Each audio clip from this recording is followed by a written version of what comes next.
Hello and welcome to City Conversations. Today we have with us Andrew Barksdale from the North Carolina Department of Transportation. You may recognize Andrew. He used to be a reporter with the Fayetteville Observer, and today I get to interview him instead of him interviewing us from the city side. So Andrew, a pleasure to have you here today. I'm glad to be here, thank you. And you mentioned that you're responsible for 19 counties, one of which is Fayetteville, which is why you're here today, because this is one of your areas that you talk about quite frequently. Yes, that's right. And in fact, NCDOT is responsible for about 1,100 miles of roads in Cumberland County. And you know, back in the Great Depression, at that time, counties were also in the road business, but they were struggling to maintain roads, so the state took over that responsibility.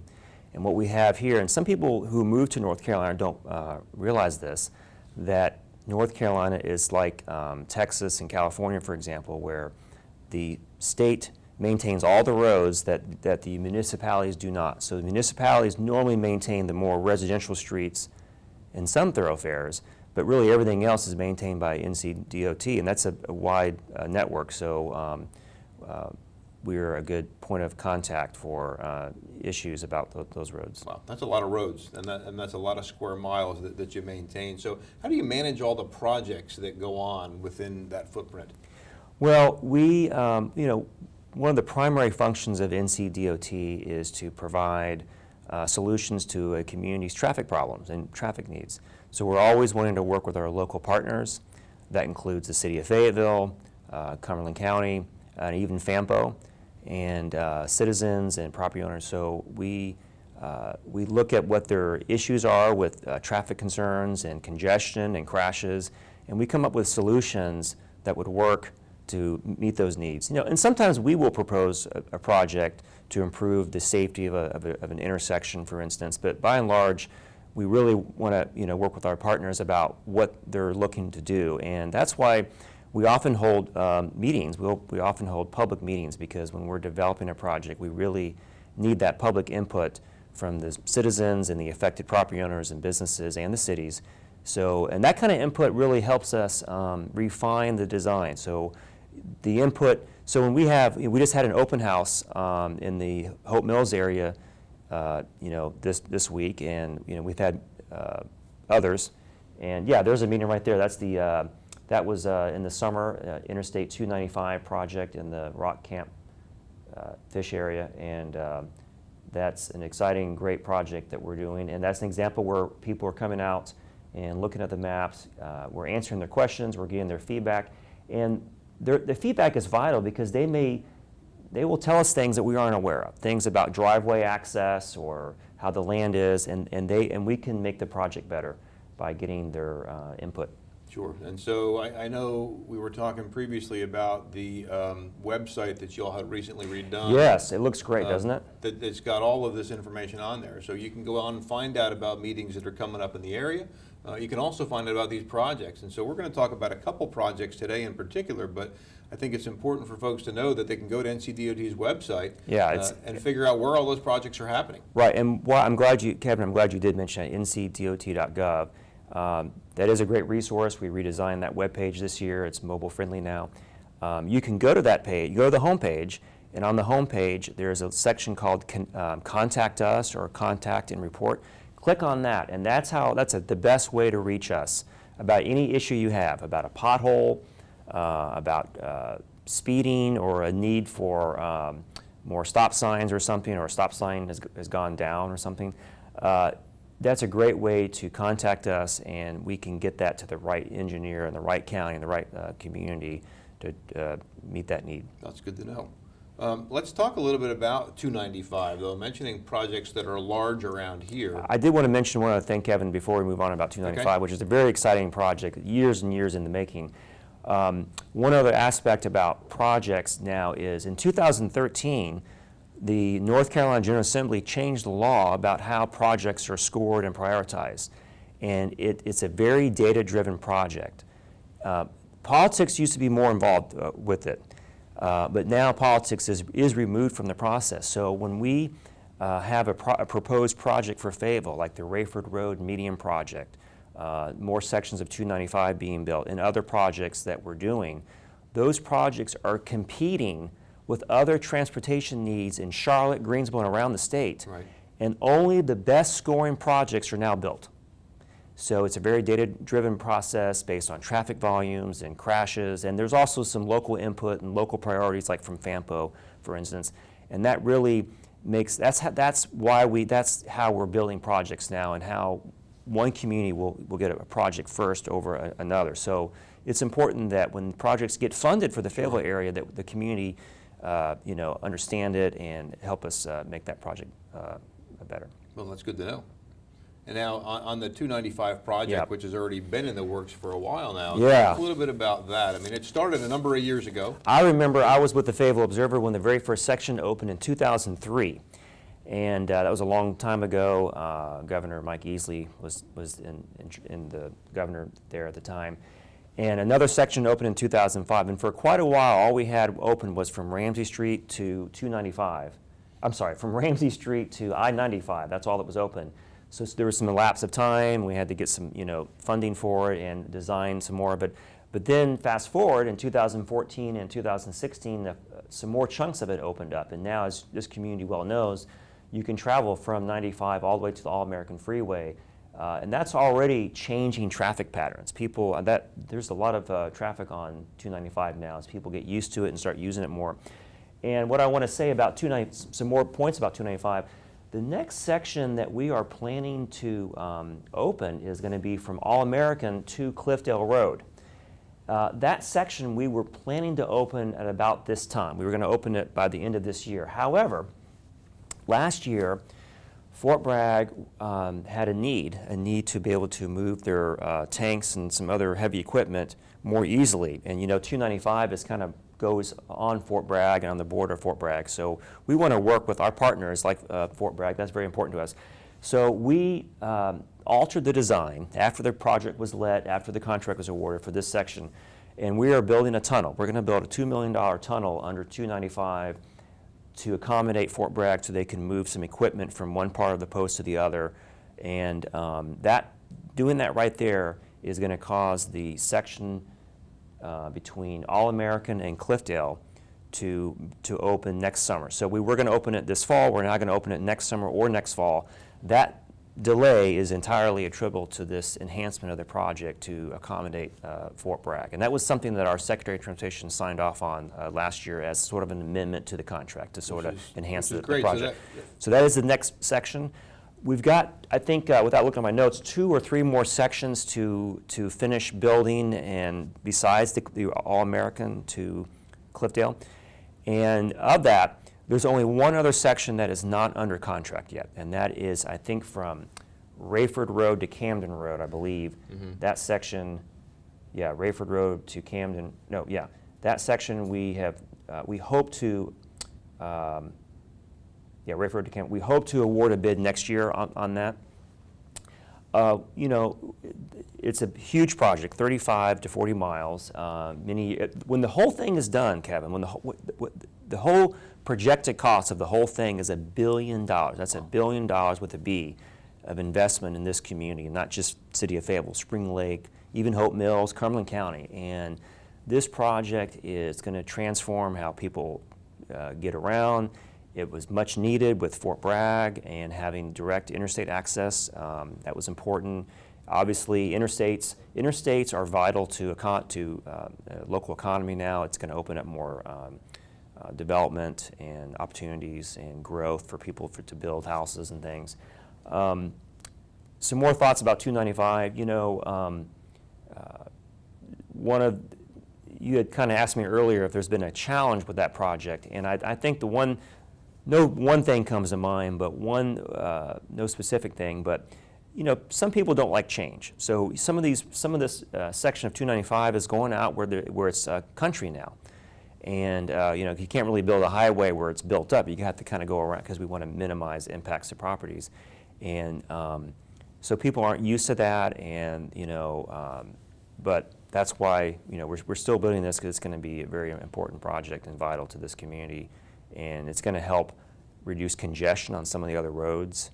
and increase mobility overall for this community. Well, I think it's fantastic, and as you said, when this is completed, it's going to change the way people move around the city. When you consider that we are the 6th largest city in North Carolina, and up until now, we didn't have a way to get easily and quickly to the interstate. That's correct. With our partners at Fort Bragg and anybody else here who's traveling from the city to there, it used to take 30 some odd minutes to get to the interstate. From a large city like this, that's challenging. It is. But to your point as well, which you made earlier, it's great too because it's going to change the landscape, not only of how people move around the city, but allowing people to live farther out in the community and then get back in. So it's going to change too from a real estate perspective, where people go, where they move to, how they get around.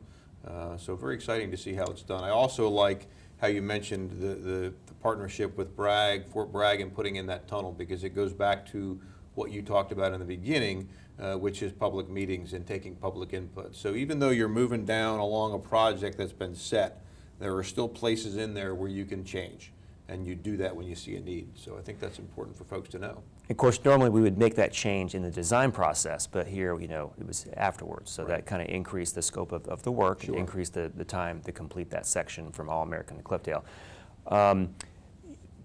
We have not acquired all the land yet. You know, there's still some sections that we're still in the process of acquiring land and going through the right-of-way that we need and talking to homeowners and property owners. And, you know, a few years ago, the state Supreme Court overruled the MAP Act. The MAP Act was passed by the General Assembly many years ago. And I'm not a legal expert for DOT, but I know there's still some legal issues still to be resolved about how DOT will fairly compensate people for that because of that ruling of the MAP Act. So we're still kind of working through some of those issues out as we acquire the remaining land that we need. And we're always going to compensate for any land that we require for construction. And Right. That being said, our goal is to have the whole outer loop open by 2023. Yeah, that's a massive amount. When you look at that map now that's scrolling on the screen all the way down into that yellow section. While we're looking at that, the yellow is under contract for design and will start construction very soon. And the green, well, I think, yeah. Anyway, it's a big project, and you have to kind of look at my notes sometimes to sort of make sure I'm saying each section correctly. But I think the bottom line is the whole thing we're now hoping to have open to traffic by 2023. So that We're on the short end though, since you said, as you mentioned, it started in 2003. And it's all really funded. quite Everything is funded. I mean, Right. these remaining projects, these remaining segments that are either under construction or to go under contract are funded. So the money's here. It's staying here to improve the road network in this community. It just takes some extra time to finish acquiring the land and finishing the design and construction. I like the part that's done now, and it'll be Yeah. nice to see the other half when it's completed. You know, one of the other things I see worked on a lot around here, Owen Drive recently with the medium project out there. We've got some coming up on Rayford Road, which I know you're going to talk about here shortly. But let's talk about medians. Medians, yeah. And from NCDOT's perspective, what does that mean? Why do you do medians instead of having a 5-lane road going down a particular area, and how does that work? Kevin, those are great questions. We get those questions a lot at open houses, people wondering why we're going to put a median in there. The bottom line is medians are a lot safer. Safety is one of our top priorities. One of our, under the Transportation Secretary, Jim Trogdon, who's from Hope Mills, by the way, he has made safety one of his top priorities, among other priorities that he has since he was appointed in 2017.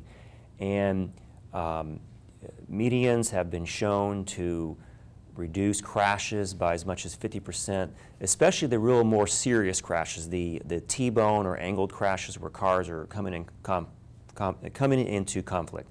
And the thing about medians is it reduces the opportunities for vehicles to come into conflict.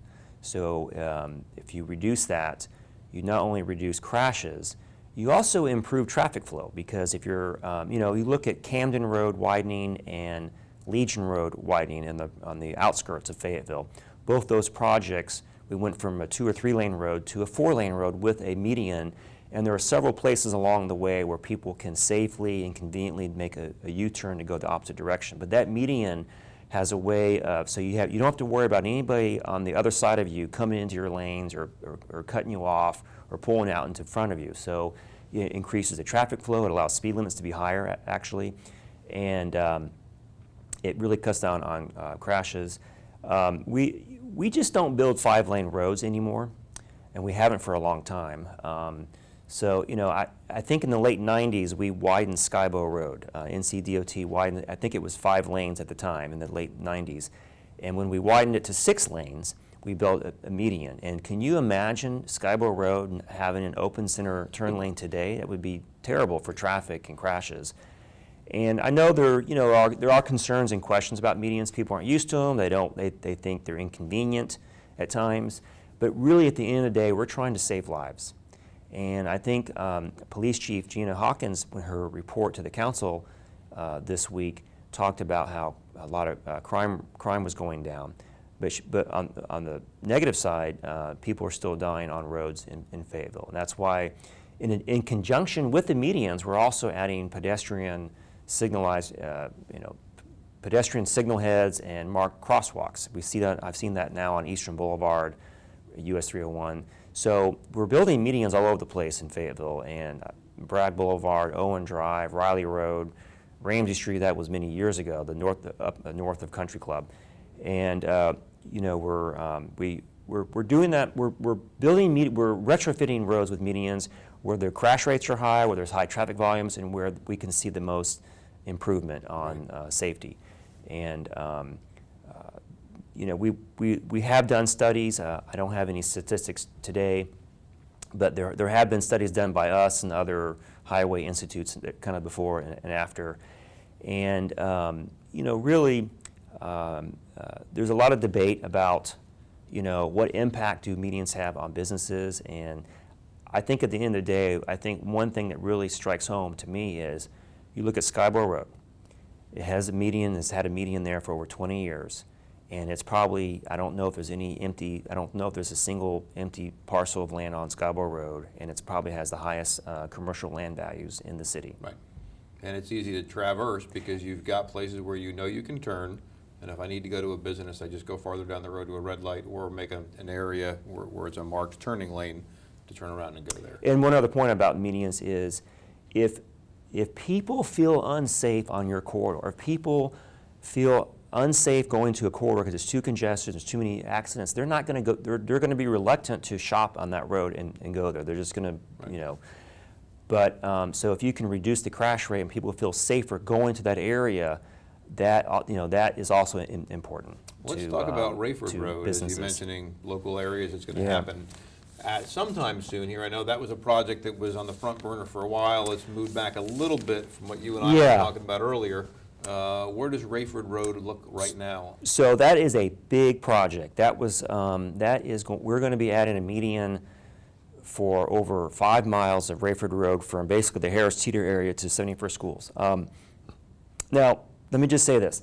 We're not just going to add a median. We have to relocate a lot of water and sewer lines. We're going to redo the storm drainage system. We're going to redo the concrete curb and gutter. We're going to improve the drainage systems. We're going to add crosswalks and pedestrian signals at 8 intersections. You see news stories about pedestrians being struck and killed as they cross roads here because there's a lot of traffic. And so this project is not just about putting a raised median down the road. It's about making it safer for pedestrians. There's sections of Rayford Road that don't have sidewalks. There's sections that whole orange and red, that's 5.5 miles. We're actually going to add a new exit ramp from All-American. There's going to be a new exit ramp that will get you from All-American to Rayford Road to improve that intersection or interchange area. We're also going to redesign Skybow Road and Rayford Road so that if you are on Skybow Road and you're coming from the Bingham Drive area going towards the mall we're going to have it where there'll be 2 lanes continuous, 2 lanes going straight. Or that would be, is that eastbound, I guess? Mm-hmm. Northbound's 401. It gets confusing. So if you're on Scarborough Road going towards downtown, if you're on Rayford Road going towards downtown and you're going through the Skybow Road intersection, we're going to redesign that so there'll be 2 lanes always have a green light. They won't ever stop. So it's not just about, so it's a huge project. So it's actually going to be, the construction cost could probably be $90 million. So, and it might take 4 or 5 years to construct it. So I wanted the audience to know it's a huge project. We're doing a whole bunch of improvements, drainage systems, pedestrian safety. It's going to be a much better road, much safer road when we're done with it.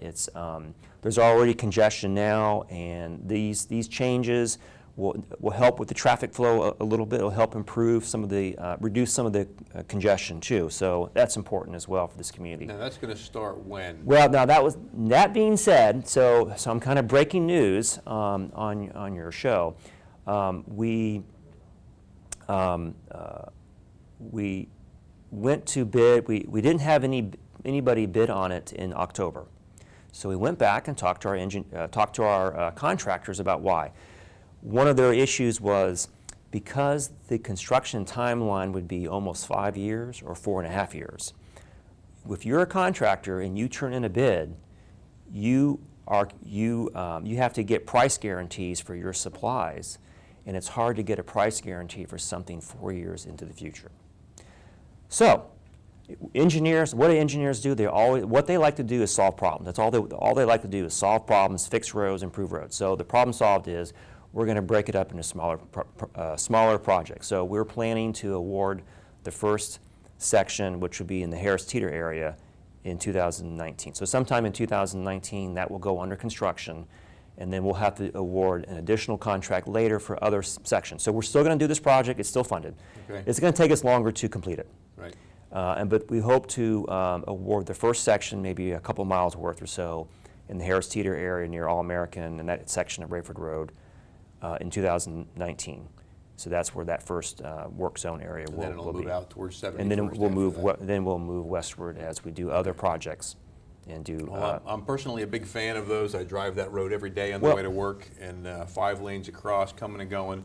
And I constantly it's a little scary. 5 or 7 or 8 people in line coming in different directions, trying to turn into Harris-Teeter or into some of the other businesses on the other side, and so it's scary. And then, to your point, couple that with pedestrians who try and cross over the middle of that while that's going on. Oh, that's dangerous. And it's just a mess. You know, I almost said new, but the Chick-fil-A that's on Rayford Road, you know those little, and I forget what the traffic engineers call them, but those little reflective plastic sticks that are coming up, it looks ugly, right? We, DOT required that to be put in because you had, with that new traffic pattern, and you know, we did it for safety because it's basically a temporary, we put that in there on a temporary basis because we knew we were going to construct a permanent raised median in that area. So we did that as a cheaper alternative that would be cheaper to the developer, because we knew we'd have to tear it up in a few years and redo it. But that's going to be a big project. It's going to make that road a lot better and function better and be safer. Well, I'll be looking forward to the day when that's done. Certainly make it safer for a lot of people. So one of the other projects I know we're working on as we speak, and it's actually just up the road from where we're sitting now at Fayetteville State University, is the Rowan Street Bridge, which that one, if I understand correctly, is actually ahead of schedule and moving more quickly than you had anticipated. We had, I think 2016 or maybe 2017 was very dry.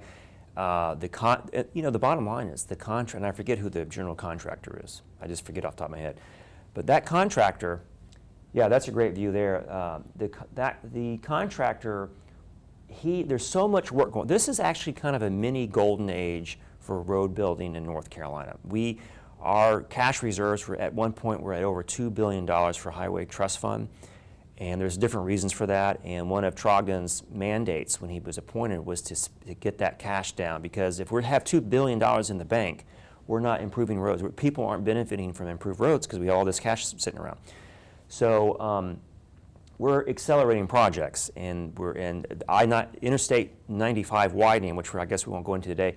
We've accelerated the timeline for that. So the point is, contractors, they want to get these jobs done, because the sooner they get jobs done, they can then work on other projects, and which is good for us, it's good for them, it's good for the community. So they sped it up, and we're actually building 2 bridges. The old bridge was 1 bridge, but because we're the two railroads, we have to build one bridge over each rail, but they're side by side, so we just say one new bridge. We opened it up in May or June, and that was about 6 months ahead of schedule. That being said, we've had a lot of rain this year, this summer, and with the hurricane, so they're not necessarily 6 months ahead of schedule anymore. So we're planning the whole thing to be done by probably the end of next year, maybe fall of 2019, which by that time will be closer to our original schedule. So sometimes we're ahead of schedule, and sometimes we get closer to schedule as the conditions allow. But it's going to be a 6-lane bridge. You know, the old bridge was built in the 50s. It was obsolete.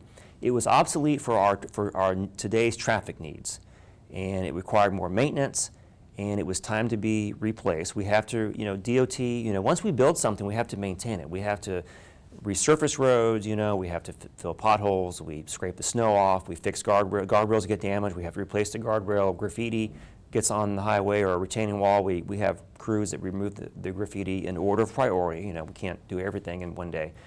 But the same thing with bridges. Bridges need to be replaced, especially when they're outdated and outdesigned. So, but this project is not just about building a new bridge.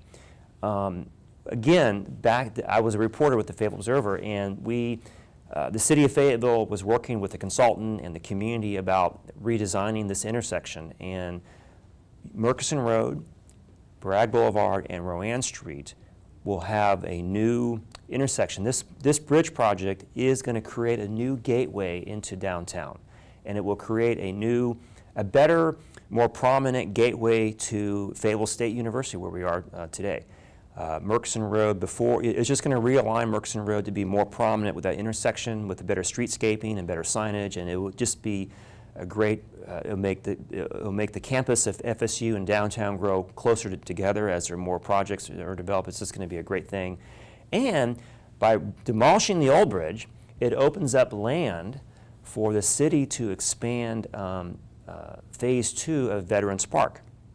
And a lot of that land that will be the future park of Veterans Park is a wetland area. So there's not a lot you can do there, but you can add more park space and more walking trails and things, because that's a great area. That's a great way a great use for an area that can flood Sure. in a hurricane. So yeah, and I'm glad you brought that up too, because that area with Veterans Park too, when that phase comes in, we'll talk about that on a future show actually with Bruce Dawes, our city historian, and how that will come to fruition once that bridge is completed.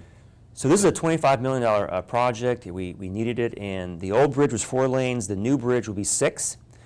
We have 4 lanes of traffic on it now, and as we were talking off air, we had to demolish the old bridge first, which we've already done, before we can build the remaining 2 lanes. The old bridge was in the way of the remaining 2 lanes to be built. So it's sort of a phasing thing, and I think this is very creative of how DOT has done it, where we're building a new bridge, but we've never detoured traffic. We've never stopped traffic, because you have to maintain traffic. So engineers are always trying to figure out how to build the best project within the right budget, within the land constraints, the geography constraints, traffic constraints, and so all these things are all put together to come up with this project that we have. And it's nice too from a timeliness perspective as well, that with the baseball stadium Oh, opening yeah. in April, that following year the hotel opening downtown, and this bridge being finished all within a 6-month to a 12-month window, it really comes together at the right time, as you said, from a gateway perspective